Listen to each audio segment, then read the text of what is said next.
नमस्कार, जय हिंद दोस्तों। एक सुविचार है कि हर ख्वाब को अपनी सांसों में रखो, हर मंजिल को अपनी पनाहों में रखो, कि जीत ही जीत होगी तुम्हारी, बस अपने लक्ष्य को अपनी आंखों में रखो। इसी के साथ हम शुरुआत करते हैं आज आगे। पिछले वीडियो में हमने संख्या वृद्धि के बारे में बाज्य सहबाज्य तक पढ़ लिया था। उसके आगे संख्या पद्धति, ये संख्या पद्धति आपकी सभी प्रतियोगी परीक्षाओं में काम में आएगी। और कक्षा 9 का जो एनसीईआरटी का सिलेबस है उसमें प्रथम अध्याय भी यही है, संख्या पद्धति। तो मैं दोनों तरीके से जो कंपटीशन के अनुसार और कक्षा 9 की एनसीईआरटी के अनुसार दोनों तरीके से करवा रहा हूँ, तो अच्छी तरह से इसको समझने की कोशिश करें। तो हम पिछले वीडियो में सम, विषम, भाज्य, अभाज्य और कुछ नोट, कुछ महत्वपूर्ण बातें अपने लिख ली थी। तो आज हम आगे शुरुआत करते हैं सहभाज्य संख्या। सहअभाज्य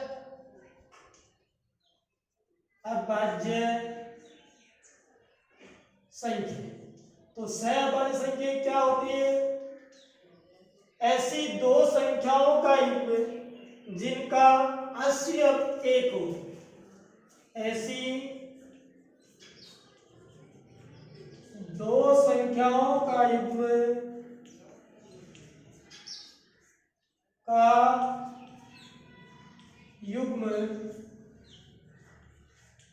जिनका HCF 1 हो। ऐसी सिंगल संख्या कोई नहीं होती, ऐसी दो संख्याओं का युग्म जिनका HCF क्या हो? 1 हो, सहभाज्य संख्या कहलाती है। जैसे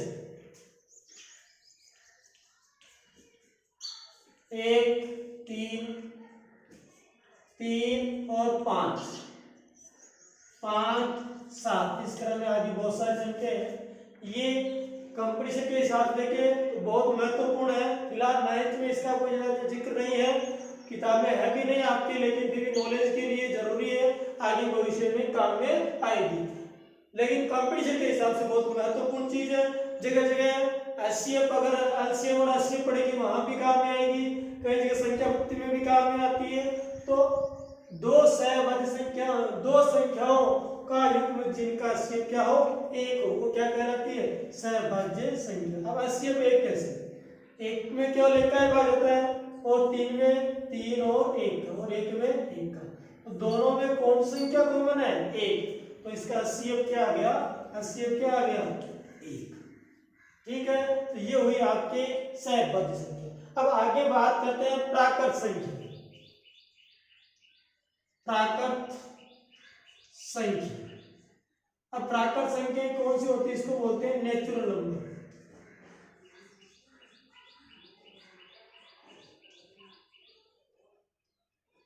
नेचुरल नंबर, प्राकृत संख्या। प्राकृत संख्या वे संख्या जो 1 से प्रारंभ होकर अनंत तक होती है। वे संख्याएं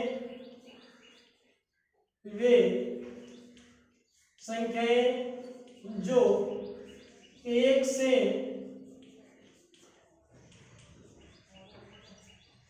प्रारंभ होकर अनंत तक होती, वे संख्याएं जो 1 से प्रारंभ होकर अनंत तक होती है, क्या कहलाती है? प्राकृत संख्या। जैसे इसको लिखो पहले आगे, इसे n से कैपिटल N से प्रदर्शित करते हैं, इसे n से प्रदर्शित करते हैं। जैसे n बराबर 1, 2, 3 एंड सो ऑन इंफिनिटी, अनंत तक, 1 से लेकर अनंत तक होती है वो संख्या क्या कहलाती है? प्राकृत संख्या, जिनकी शुरुआत कहां से होती है? 1 से। आगे हम बात करते हैं प्राकृत के बाद पूर्ण संख्या, इसको बोलते हैं होल नंबर। होल नंबर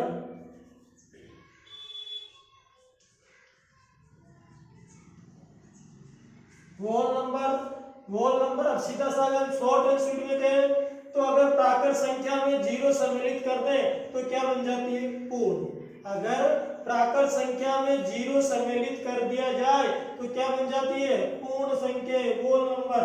तो इसको सही लिखे तो ऐसे कि वे संख्याएं जो शून्य से प्रारंभ होकर, वे संख्याएं जो शून्य से प्रारंभ होकर अनंत तक होती है, अनंत तक होती है, इसे W से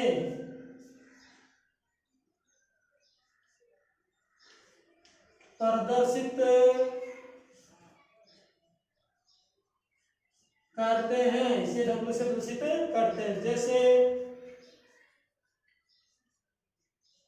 W बराबर 0, 1, 2, 3, 4 एंड सो ऑन इन्फिनिटी अनंत तक। तो इसमें और इसमें क्या फर्क है? अगर इसमें जीरो सम्मिलित बन जाए तो क्या बन जाती है? होल नंबर यानी पूर्ण संख्या। तो हम कह सकते हैं कि सभी प्राकृत संख्याएं पूर्ण संख्याएं हो सकती है, लेकिन सभी पूर्ण संख्याएं प्राकृत नहीं हो सकती। क्यों? क्योंकि इसमें क्या हो गया? जीरो। अगर सभी प्राकृत संख्याएं किसके अंदर आ रही है? पूर्ण संख्या के आ रही है, अंदर आ रही है, लेकिन सभी पूर्ण संख्याओं को हम प्राकृत संख्या नहीं कह सकते। इस बात का भी आपको ध्यान रखना है। आगे देखिए, आगे है पूर्णांक संख्या। प्राकृत हो गई, पूर्ण हो गई, पूर्णांक संख्या। तो पूर्णांक संख्या इसको इंग्लिश में बोलते हैं इंटीजर नंबर। अब इंटीजर नंबर क्या है? जिसमें प्राकृत भी सम्मिलित है, पूर्णांक भी सम्मिलित है, और इसके साथ साथ धनात्मक और ऋणात्मक सभी संख्याएं सम्मिलित होती है। तो संख्या क्या कहलाती है? पूर्णांक संख्या। इसी को अगर एक लाइन में कहा जाए तो जिसको संख्या रेखा पर प्रदर्शित किया जाता है वो संख्या क्या कहलाती है? पूर्णांक संख्या। अब इसकी थोड़ी विस्तार से परिभाषा लिख लो। वे संख्याएं जिनमें धनात्मक यानी पॉजिटिव संख्या, धनात्मक व ऋणात्मक संख्याएं, धनात्मक व ऋणात्मक संख्याएं एवं शून्य भी सम्मिलित हो, शून्य भी सम्मिलित हो, वे संख्याएं जिनमें धनात्मक ऋणात्मक संख्याएं एवं शून्य भी सम्मिलित हो वह संख्या क्या कहलाती है? पूर्णांक संख्या। इसे जेड से प्रदर्शित करते हैं, ये ध्यान रखना। इसे जेड भी कह सकते हो या आई भी कह सकते हो वैसे, लेकिन आई आपको बहुत कम मिलेगा, ज्यादातर क्या मिलेगा? जेड। अभी जेड का इसमें इंग्लिश का कोई वर्ड पता नहीं चला है, लेकिन इसका संकेत के रूप में कहें कि पूर्णांक संख्या क्या है तो जेड। आई है तो इंटीजर लिखा रखा आपको, तो आपको इसका संकेत क्या मिलेगा? ज्यादातर आपको जेड। इससे जेड से प्रदर्शित करते हैं। जेड ये प्लस अनंत से माइनस अनंत दोनों तरफ चलती है, इधर भी अनंत तक -3, -2, -1, 0, 1, 2, 3, 4, इधर भी अनंत तक, उधर भी अनंत और इधर भी आपके अनंत। ये आपकी इधर वाली संख्या क्या हो गई? ऋणात्मक। ये हो गई आपके धनात्मक और ये आपका क्या हो गया? शून्य। तो देखो परिभाषा में यही तो लिखा हुआ है कि जिसमें धनात्मक, ऋणात्मक और शून्य भी सम्मिलित हो वो संख्या क्या कहलाती है? पूर्णांक संख्या, इंटीजर नंबर। तो इसको संख्या रेखा पर प्रदर्शित किया जा सकता है, इनको संख्या रेखा पर प्रदर्शित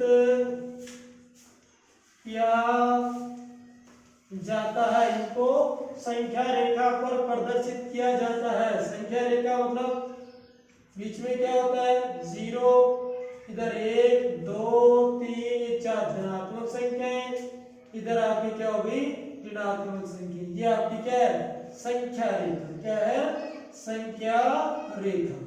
अब इसके अंदर कुछ फैक्ट अगर हम लिखें कि सभी प्राकृत संख्याएं, सभी पूर्णांक संख्याएं प्राकृत हो सकती है, सभी पूर्णांक संख्याएं पूर्ण हो सकती है, लेकिन सभी पूर्णांक संख्याएं न तो प्राकृत हो सकती और न ही पूर्ण हो सकती। इसके अंदर देखो प्राकृत संख्या भी सम्मिलित है, पूर्ण संख्या भी सम्मिलित है। तो इस परिभाषा में जिसमें प्राकृत पूर्ण और प्राकृत और पूर्ण भी सम्मिलित है वह संख्या क्या है, पूर्णांक संख्या। इसमें प्राकृत संख्या भी है और पूर्ण संख्या भी है, लेकिन ऐसे नहीं कह सकते हैं कि सभी पूर्णांक संख्या प्राकृत हो सकती है। नहीं, सभी प्राकृत संख्या पूर्णांक हो सकती है, सभी पूर्ण संख्या पूर्णांक हो सकती है, लेकिन पूर्णांक संख्या कभी भी प्राकृत और पूर्ण नहीं हो सकती।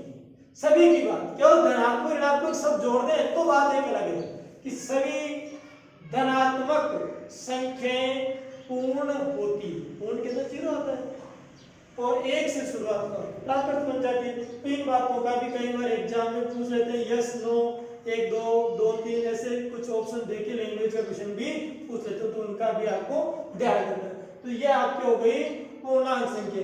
आगे हम बात करेंगे परिमेय संख्या की। तो परिमेय संख्या किसे कहते हैं, देखिए आगे नेक्स्ट है परिमेय संख्या। तो परिमेय संख्या क्या है, इसको बोलते हैं आपके रेशनल नंबर। क्या बोलते हैं, rational number. Rational number, rational number देखिए क्या है, वे संख्या जिनको अंश बटा हर के रूप में लिख सकते हैं, अर्थात p बटा q की फॉर्म में जिसको हम लिख सकते हैं उसको बोलते हैं परिमेय संख्या। तो वे संख्याएं, वे किसी अपनी साधारण भाषा में लिख लेते हैं, वे संख्याएं जिनको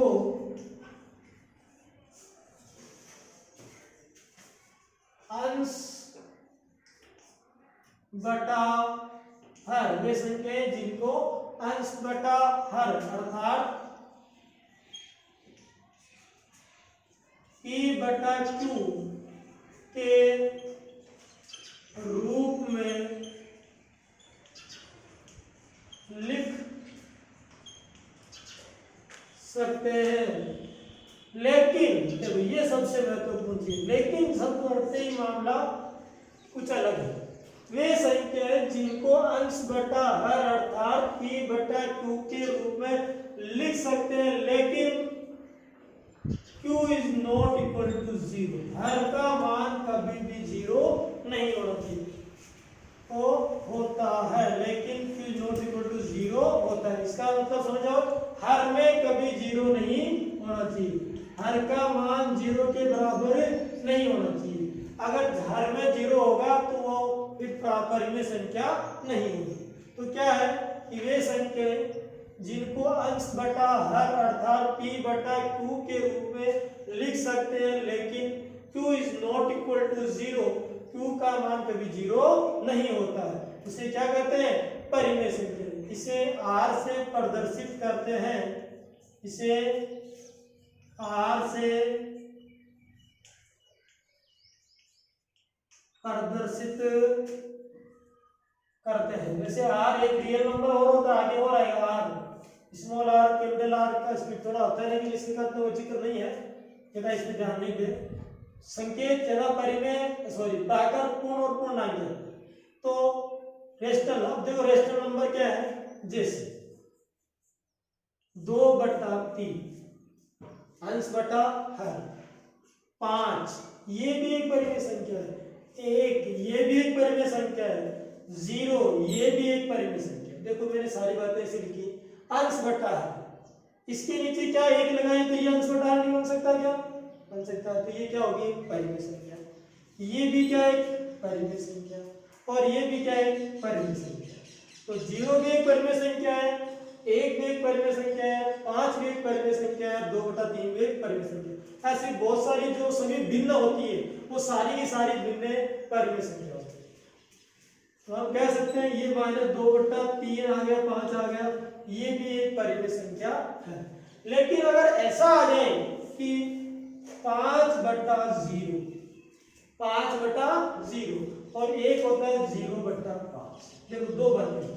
इसमें से परिमेय कौन सी हो, परिमेय कौन सी, तो इसमें परिमेय कौन सी, सीधी सी बात है, क्या लिखा है, q is not equal to 0, तो ये तो नहीं है, कौन सी हुई, चलो ये बात भी ठीक है। अब इनका आंसर क्या है, इसका उत्तर क्या और इसका उत्तर क्या, दोनों का सॉल्यूशन क्या है। तो अगर हम किसी संख्या में 0 का भाग लगाते हैं तब आता है अनंत, जिसको हम बोलते हैं अपरिभाषित, जिसकी कोई परिभाषा नहीं होती, उसको क्या बोलते हैं, अनंत। फिर बात करते हैं 0/5, 0 में अगर किसी संख्या का भाग है तब क्या होता है, 0 में किसी संख्या का भाग है तब 0 आता है। इन 0 का किसी संख्या में भाग होते हैं तब क्या आता है, अनंत। इन बातों का विशेष ध्यान रखें, अक्सर एग्जाम में गलती हो जाती है। ऑप्शन दे दिया कि निम्न में से परिमेय संख्या है, √5, √3, पाई, इस तरह से लिख दिया और एक 0 दे दिया, लिख दिया कि निम्न में से परिमेय संख्या है। पहला ऑप्शन दे दिया पाई, दूसरा ऑप्शन दे दिया ई का मान, सी ऑप्शन दे दिया 0, डी दे दिया इनमें से कोई। तो परिमेय संख्या न तो ये है न ये है, ऑप्शन नंबर क्या आ गया, सी, कि निम्न में से परिमेय संख्या है कौन सी, 0। सभी प्राकृत संख्याएं परिमेय होती है, सभी पूर्ण संख्याएं भी परिमेय होती है, सभी पूर्णांक संख्याएं भी परिमेय संख्याएं हो सकती है, ठीक है। तो सबके अंदर परिमेय संख्याएं, परिमेय संख्या के अंदर प्राकृत भी सम्मिलित है, पूर्ण भी सम्मिलित है, पूर्णांक भी सम्मिलित है। तो ये हो गई आपकी परिमेय संख्या। अगली बात करते हैं अपरिमेय संख्या।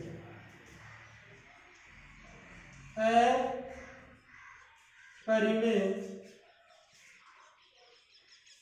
संख्या, तो अपरिमेय संख्या किसे कहते हैं, कि अपरिमेय संख्या वे संख्या जिनको अंश बटा हर के रूप में नहीं लिख सकते, इसको बोलते हैं इंग्लिश में इरेशनल नंबर।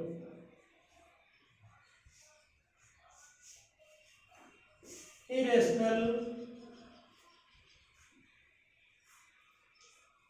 नंबर वे संख्याएं जिनको, वे संख्याएं